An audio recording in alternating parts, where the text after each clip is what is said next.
Hello viewers, welcome to filmi craft. நான் உங்கள் அருண். இந்த எபிசோட்ல நம்ம பார்க்க போற படம் என்ன அப்படின்னு நீங்க தெரிஞ்சுக்கிறதுக்கு முன்னாடியே ஒரு விஷயத்தை நான் இங்கே சொல்லிடுறேன். காலையிலே மைக்கு கம்ப்ளீட்டாக அவுட் ஆயிடுச்சு. அதனால மைக் இல்லாம தான் நான் இப்ப பேசிக்கிட்டு இருக்கேன். இந்த லாக்டவுன்னால அதை ரெடி பண்றது அப்படிங்கிறது இப்போதைக்கு நடக்காத, சாத்தியம் இல்லாத ஒரு விஷயம். நம்ம கூடிய சீக்கிரத்தில் ஏதாவது அதை ஃபிக்ஸ் பண்ண முடியுமான்னு பார்க்கலாம். அதனால ஆடியோவில் கொஞ்சம் அங்கங்க ஏதாவது கொஞ்சம் பிரச்சனைகள் இருக்க வாய்ப்பு இருக்கு. அதை மட்டும் கொஞ்சம் பொறுத்துக்குங்க. இப்போ இந்த எபிசோட்ல நம்ம பார்க்க போற படம் 2016 ஒரு சவுத் கொரியன் ரொமான்டிக் த்ரில்லர் படமாக வெளியான டைம் ரெனகேட்ஸ். இப்போ அந்த படத்துடைய ஒன்லைனர் என்ன அப்படின்னு நம்ம பார்த்தலாம். 33 வருஷ கால இடைவெளியில வாழ்ந்துகிட்டு இருக்க இரண்டு கதாநாயகர்கள். இவங்க ரெண்டு பேரும் ஒரு பொண்ணு கொலை செய்யப்படுறதுக்கு முன்னாடியே நம்ம அந்த பொண்ணை காப்பாற்றணும் அப்படின்னு சொல்லி இவங்களுடைய கனவுகளின் உதவியால களத்துல இறங்குறாங்க. இதுக்கப்புறம் அந்த பொண்ணை காப்பாத்துறது அப்படிங்கிறது ஒரு பக்கம். இவங்க ரெண்டு பேர்த்துக்கும் என்ன சம்பந்தம், வேற வேற டைம் பீரியட்ல இருக்கிற ஆளுங்க இவங்க ரெண்டு பேரும் சேர்ந்து இறுதியாக அந்த பொண்ணை கொலை செய்யப்படுறதுக்கு முன்னாடி காப்பாத்தினாங்களா இல்லையா, இதுதான் படத்துடைய ஒன்லைனர். இப்போ படத்துடைய டீடைல் ரிவ்யூக்கு போகலாம். இந்த படத்துடைய டீடைல் ரிவ்யூ கதை என்ன அப்படின்னு பார்க்கறதுக்கு முன்னாடியும் இன்னொரு விஷயத்தை நான் இங்க சொல்லிடுறேன். இந்த படம் ஒரு டைம் டிராவல் படம் அப்படின்னு நம்ம சொல்ல முடியாது. இருந்தாலும் வேற வேறு காலகட்டங்கள்ல நடக்கக்கூடிய ரெண்டு கதைகள், அதுக்கு ரெண்டு கதாநாயகர்கள், அந்த ரெண்டு கதையும் ஒரு ஹைப்பர் லிங்க் கதை மாதிரி சொல்லப்பட்ட ஒரு படம் தான் இது. அதனால கொஞ்சம் உங்களுக்கு அங்கங்க குழம்புறதுக்கான வாய்ப்புகள் இருக்கு. அதனால நான் கொஞ்சம் டைம் எடுத்துக்கிட்டே அந்த கதையை சொல்றேன். முதல்ல அந்த படத்துடைய கதை என்ன அப்படின்னு நம்ம பார்த்தலாம். இந்த படத்தை பொறுத்த அளவுக்கு ரெண்டு கதாநாயகர்கள். ஒருத்தர் 1983 அப்படிங்கிற அந்த காலகட்டத்தை சேர்ந்த நபர். அவருடைய பேரு ஜீவன். இவர் ஒரு ஸ்கூல்ல மியூசிக் டீச்சராக வேலை பார்க்கிறாரு. அந்த ஸ்கூல்லையே வேலை பார்க்கிற இன்னொரு டீச்சரான கதாநாயகியும் இவர் காதலிக்கிறார். அவங்களும் இவரை காதலிக்கிறாங்க. இந்த கதை ஒரு பக்கம் போகுது. இன்னொருத்தர் 2015 அப்படிங்கிற காலகட்டத்தை சேர்ந்த இன்னொரு கதாநாயகன். அவருடைய பேரு குன்வு. இவர் பேசிக்காக போலீஸ் டிபார்ட்மெண்ட்ல ஒரு டிடெக்டிவாக இருக்கக்கூடிய நபர். இப்படி ரெண்டு வேற வேற ஆளுகள், வேற வேற காலகட்டங்கள்ல நடக்கிற கதைகள். படத்துடைய முதல் சீன்லயே 2014 டிசம்பர் 31, அதாவது விடிஞ்சா 2015 புத்தாண்டு. அப்படி ஒரு இடத்துல கூட்டமாக சவுத் கொரியால மக்கள் செலிப்ரேட் பண்ணிட்டு இருக்காங்க. புது வருஷம் பிறக்க போகுது அப்படின்னு சந்தோஷமாக. இந்த இடத்துல நம்மளுடைய டிடெக்டிவ் கதாநாயகன் இருக்காரு இல்லையா, அவருடைய டிபார்ட்மெண்ட்ல இருக்க சில ஆளுங்களோட சேர்ந்து ஒரு திருடன் அந்த ஃபங்க்ஷனுக்கு, அதாவது அந்த செலிப்ரேஷனுக்கு கண்டிப்பாக வருவான், அவனை அங்கேயே கையங்களவுமாக பிடிச்சிடலாம் அப்படின்னு சொல்லி ஆளாளுக்கு ஒரு பக்கமா மறைஞ்சிருந்து அவன் வந்தா பிடிக்கிறதுக்கு தயாராக இருக்கிறாங்க. அப்படியே கட் பண்ணா 1982 டிசம்பர் 31, அதாவது விடிஞ்சா 1983 புது வருஷம் பிறக்குது.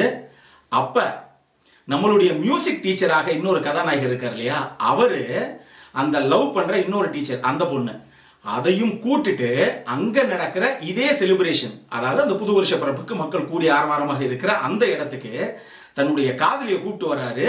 வந்து அவங்களுடைய கையில ஒரு மோதிரத்தை போட்டு, இன்னைக்கு என்னை நீ கல்யாணம் பண்ணிக்கிறியா அப்படின்னு சொல்லி கேட்கலாம் அப்படின்னு ஒரு ஆர்வத்தில் இருக்கிறாரு அவரு. ஆனா இந்த ரெண்டு சம்பவமும் ஒரே நேரத்துல டக்குன்னு அந்த டேட்டு ஏற மட்டும் போட்டு ஒரே ஷாட்டாக நமக்கு காமிக்கப்படுது. இப்போ எந்த திருடனுக்காக நம்ம டிடெக்டிவ் கதாநாயகன் வெயிட் பண்ணிட்டு இருந்தாரோ அந்த திருடன் ஒரு இடத்துல வந்துடுறான். இவங்க எல்லாரும் சுத்து போட்டு அவனை பிடிக்கிறதுக்காக ட்ரை பண்ணும்போது அவன் தப்பிச்சு ஓடுறான் ஒரு தெருக்குள்ள. நம்ம டிடெக்டிவ் கதாநாயகன் அந்த திருடனை துரத்திக்கிட்டு ஓடுறாரு பின்னாடி அதே சந்துக்குள்ள. அப்படியே கட் பண்றாங்க. அங்க 1983 நம்மளுடைய அந்த மியூசிக் டீச்சர் கதாநாயகன் இருக்காரு இல்லையா, அவர் லவருக்கு அந்த மோதிரத்தை போட்டு விட்டு என்ன கல்யாணம் பண்ணிக்கிறியான்னு கேட்டுக்கிட்டு இருக்காரு. அந்நேரம் ஒரு திருட அவங்க பையில இருக்க ஒரு விஷயத்தை ஏதோ ஒண்ணு எடுத்துட்டு இதே சந்து வெளியே போறான். இதுல இருந்து என்ன புரியுது, சம்பவம் நடக்கிறது ஒரே இடம். அது 33 வருஷத்துக்கு முன்னாடி, இது 33 வருஷத்துக்கு அப்புறம். இந்த எந்த சந்துக்குள்ள இந்த டிடெக்டிவ் கதாநாயகன் ஒருத்தனை துரத்திக்கிட்டு ஓடினாரோ அதே சந்துக்குள்ள நம்ம மியூசிக் டீச்சர் இந்த அவருடைய லவரோட பேக்ல இருந்து எடுத்துட்டு ஓடினால ஒரு திருடன், அவரை துரத்திக்கிட்டு ஓடுறான். இப்போ ரெண்டு கதாநாயகர்களும் ஒரே தெருக்குள்ள போறாங்க. அந்த துரத்திட்டு போன ரெண்டு திருடங்களும் திருப்பி கதாநாயகர்களை தாக்குறாங்க. ஆனா இது வேற வேற காலகட்டத்தில் நடக்குது. இதை மைண்ட்ல வச்சுக்கோங்க. இப்போ நம்ம மியூசிக் டீச்சரை அந்த யாரை துரத்திட்டு போனாரோ அந்த திருடன் கத்தியால குத்தி அவர் குத்துயிரும் போல இருமா கிடக்கிறாரு நம்ம டீச்சர். இங்க 2015 எந்த திருடனை நம்ம டிடெக்டிவ் துரத்திட்டு போனாரோ அவரை அந்த துரத்திட்டு போன அந்த திருடன் துப்பாக்கி எடுத்து சுட்டுறான். இவரும் சீரியஸாக அங்கேயே குத்துயிரும் போல இருமாக கிடக்காரு. இப்போ இந்த 2 பேருமே கடைசி நேரத்தில் காப்பாற்றப்பட்டு ஒரு ஹாஸ்பிட்டலில் போய் அட்மிட் பண்ணப்படுறாங்க. 2 பேரும் உழைக்கிறதே கஷ்டம் அப்படிங்கிற அளவுக்கு இருந்து கடைசியாக 2 பேருடைய உயிரும் காப்பாற்றப்படுது. ஆனா இந்த சம்பவம் நடக்குது இல்லையா, அதாவது 2 பேருமே உயிர் உழைச்ச அந்த தருணம், இதுக்கப்புறம் 2 பேரும் தூங்குற ஒரு நைட்டும் அன்னைக்கு அவங்க வர்ற கனவுகள்ல இன்னொருத்தருடைய மொத்த வாழ்க்கையும் டெய்லி அவங்க என்ன பண்றாங்க அப்படிங்கிறது இன்னொருத்தருடைய கனவுல தெரியுது. உதாரணத்துக்கு இன்னும் உங்களுக்கு புரியுற மாதிரி சொல்லணும் அப்படின்னா, நம்ம மியூசிக் டீச்சருடைய கனவுல நம்ம டிடெக்டிவ் 2015 என்னென்ன பண்றாரு, ஆபீஸ் போற என்ன பண்றாரு, என்ன கேஸை டீல் பண்றாரு, இப்படிங்கிற விஷயங்கள் எல்லாம் அவருக்கு டெய்லி கனவாக வருது. அதே மாதிரி நம்மளுடைய டிடெக்டிவ் கதாநாயகன் இருக்காரு இல்லையா, இவருக்கு நம்ம மியூசிக் டீச்சர் எங்கெல்லாம் போறாரு, அவர் ஸ்கூலுக்கு போறாரு, என்ன கிளாஸ் எடுக்கிறாரு, அவர் லவரோட எங்க பேசிட்டு இருக்காரு, இவங்களுக்குள்ள என்னென்ன விஷயங்கள் கான்வர்சேஷன்லாம் போகுது அப்படிங்கிறது டெய்லி கனவாக இவருக்கு வருது. இப்படி இருக்கிற ஒரு தருணத்துல இந்த 2 பேத்துக்குமே நம்ம கனவுல வர அந்த இன்னொரு நபர் யாரு அப்படிங்கிறதே புரியல. இப்படி கதைக்களம் போக ஒரு தருணத்துல திடீர்னு 1983 ஒரு பொண்ணு கழுத்தறுத்து கொடூரமாக கொலை செய்யப்பட்டிருக்கா அப்படிங்கிற ஒரு கேஸை நம்ம டிடெக்டிவ் கதாநாயகன் எடுத்து பார்க்கிறார்.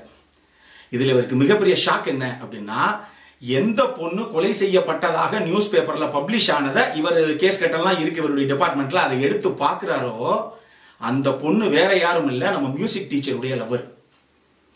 இதுல இன்னும் சுவாரஸ்யம் என்ன அப்படின்னா, இவர் என்னென்ன பார்க்கிறாரோ, இவருக்கு டெய்லி லைஃப்ல என்ன நடக்குதோ இது எல்லாம் அவருக்கு கனவுல வரும் இல்லையா, அந்த மாதிரி நம்மளுடைய மியூசிக் டீச்சருக்கு மறுநாளே அப்ப நம்மளுடைய காதலி யாரோ நம்ம காதலிய யாரோ கொலை செய்ய போறாங்க அப்படிங்கிற விஷயம் அவருக்கு தெரியுது கனவுல.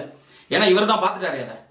இப்போ தான் காதலிய ஒருத்தன் கொலை பண்றதுக்கு முன்னாடி தன்னுடைய காதலியை காப்பாற்றணும் அப்படிங்கிறதுக்காக களத்துல இறங்குறார் அந்த மியூசிக் டீச்சர். இவர் நமக்கு அந்த கனவுல வந்த நபர் யாரு அப்படின்னே தெரியல.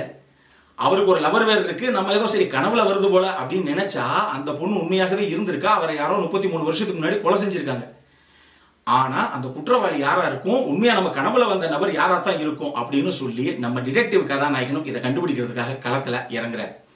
இறுதியாக இவங்க 2 பேரும் அந்த பொண்ணு சாகிறதுக்கு முன்னாடி, அதாவது கொலை செய்யப்படுறதுக்கு முன்னாடி அந்த விஷயத்தை தடுத்து நிறுத்தி அந்த பொண்ணை காப்பாத்தினாங்களா.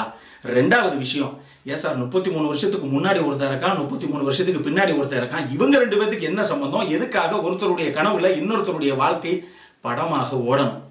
இந்த 2 மர்ம முடிச்சுகளுக்கான விடை தான் இந்த படத்துடைய மொத்த கதையை. இப்போ இந்த படத்துல எனக்கு ரொம்ப ரொம்ப பிடிச்ச விஷயங்கள் என்ன அப்படின்னு பாத்தீங்கன்னா, இந்த படத்துடைய கலர் கிரேடிங் ஒர்க்கு. இந்த படத்துல எனக்கு ரொம்ப ரொம்ப பிடிச்ச மேட்டரே அதான். அது காரணம் என்ன அப்படின்னா, இந்த படத்துல நான் சொன்ன மாதிரி அந்த முதல் காட்சியில போடுறாங்க இல்லையா, இந்த வருஷத்துடைய புத்தாண்டு அடுத்து பிறக்க போகுதுன்னு, இது 2 ஹீரோவையும் காமிச்சு 2 ஹீரோவுக்கும் கீழே அந்த டேட்டு ஏற போடுவாங்க. அந்த ஒரே சீன் தான் போடுவாங்க. அடுத்து இந்த படம் ஃபுல்லாவே கம்ப்ளீட்டாக நான் லீனியர்ல தான் கட் பண்ணப்பட்ட காட்சிகளாக இருக்கும். அப்படி இருக்கும்போது எங்க யார் நடந்துகிட்டு இருக்காங்க, இந்த கதை 2015 நடக்குதா இல்ல 1983 நடக்குதா அப்படிங்கிற ஒரு மிகப்பெரிய குழப்பம் ஆடியன்ஸுக்கு வந்துடக்கூடாது அப்படிங்கிற காரணத்தினாலேயே இவங்க சூப்பராக கலர் கிரேடிங்ல ஒரு விஷயத்தை ஹேண்டில் பண்ணியிருக்காங்க.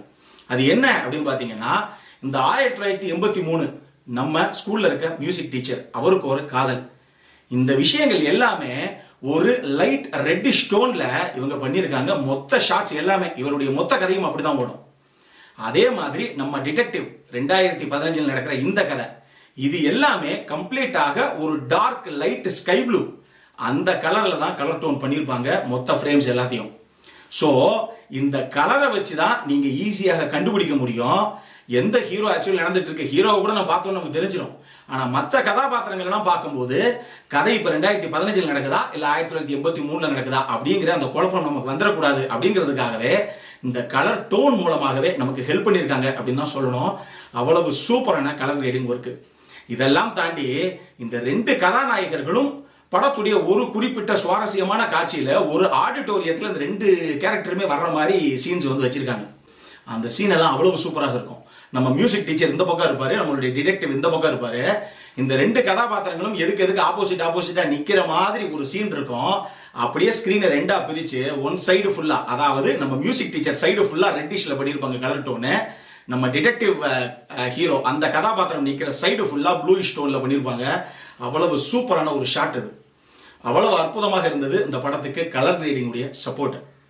ரெண்டாவது, இந்த படத்தை எனக்கு ரொம்ப ரொம்ப பிடிச்ச விஷயம், இவங்க கலர் கிரேடிங் பண்ணுனா மட்டும் ஒரு படம் அழகாக வந்துடாது. சினிமோட்டோகிராஃபி அவ்வளவு ஸ்டன்னிங்காக இருக்கணும். சினிமோட்டோகிராஃபி எந்த அளவுக்கு அழகாக எடுத்து கொடுக்குறாங்களோ அதைத்தான் அவங்க இன்னும் மெருகேற்ற முடியும் கலர் கிரேடிங்ல. ஸோ சினிமோட்டோகிராஃபி அவ்வளவு ஸ்டன்னிங்காக காட்சிப்படுத்தியிருக்காங்க எல்லா சீன்ஸையுமே. மூணாவது, இந்த படத்தில் எனக்கு ரொம்ப ரொம்ப பிடிச்ச விஷயங்கள் இந்த படத்துடைய எடிட்டிங். நான் சொன்ன மாதிரி ஸ்டார்டிங்ல முதல் ஃப்ரேம்ல இருந்து என் கிரெடிட் போடுற அந்த கடைசி ஃப்ரேம் வரைக்கும் இந்த படம் எடிட்டிங் உடைய வர்ணஜாலம் அப்படின்னு தான் சொல்லணும். காரணம் என்னன்னா, கம்ப்ளீட்டாக நான் லீனியர்ல கட் பண்ணப்பட்ட ஒரு படம். சீன் பை சீன் ஒரு நிமிஷம் 1.5 நிமிஷம் 1983 போர்ஷன் ஓடுச்சுன்னா அடுத்த 1.5 நிமிஷம் 2015 போர்ஷன் ஓடும். அவ்வளவு தூரத்துக்கு அடுத்து அடுத்து கம்ப்ளீட்டாக மாத்தி மாத்தி கட் பண்ணப்பட்ட நான் லீனியர் எடிட்ஸ் தான் அந்த படம் ஃபுல்லாவே. அவ்வளவு அற்புதமாக இருக்கு. அதன் காரணமாகத்தான் இப்ப நான் இவ்வளவு பெரிய கதையை சொன்ன மாதிரி உங்களுக்கு தோணுது இல்லையா? இது படத்துடைய ஆரம்பத்தில் ஒரு 10 நிமிஷம் கூட இருக்கு. 1.25 மணி நேரம் படம் இது.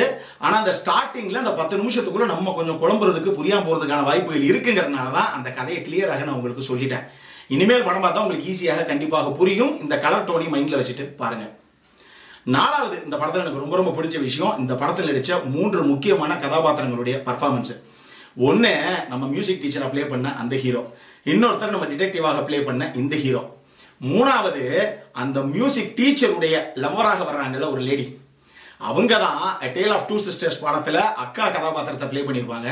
அற்புதமான ஒரு நடிகை. இந்த படத்துலையும் ஸ்டன்னிங்கான ஒரு பர்ஃபார்மன்ஸை கொடுத்துருப்பாங்கன்னு சொல்லலாம்.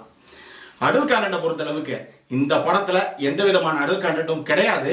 ஆனா கிளைமேக்ஸ்ல ஒரு லிப்லாக் சீன் ஒன்று இருக்கு. ஆனாலும் அதை ஒரு காமமான விஷயமாக என்னால பார்க்க முடியல. அதுக்கு காரணம் என்னன்னு இப்ப நான் சொல்லனா ஒரு ஸ்பாயிலர் கொடுத்த மாதிரி ஆகி போயிடும். அதனால அதை நான் கொடுக்க விரும்பல. இந்த படம் நீங்க தாராளமாக ஃபேமிலியோட பார்த்து ரசிக்கலாம். அற்புதமான ஒரு ரொமான்டிக் த்ரில்லர் படம் இது. இந்த படத்திற்கு ஃபில்மி கிராஃப்ட் கொடுக்கக்கூடிய ரேட்டிங் 7.5 out of 10. இப்போ நம்மளுடைய அடுத்த செக்மெண்டான இன்ட்ரெஸ்டிங் ஃபேக்ட்ஸ் அபௌட் தி மூவிக்கு போகலாம்.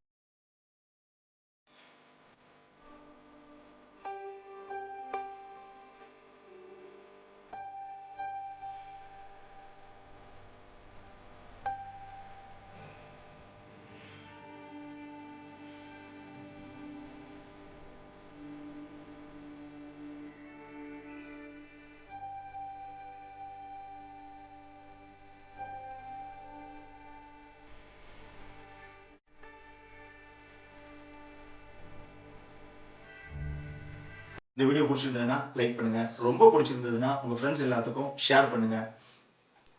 உங்களுடைய கருத்துக்கள் ஏதாவது இருந்தது அப்படின்னா கீழே இருக்க கமெண்ட் செக்ஷன்ல எங்களுக்கு தெரிவிங்க.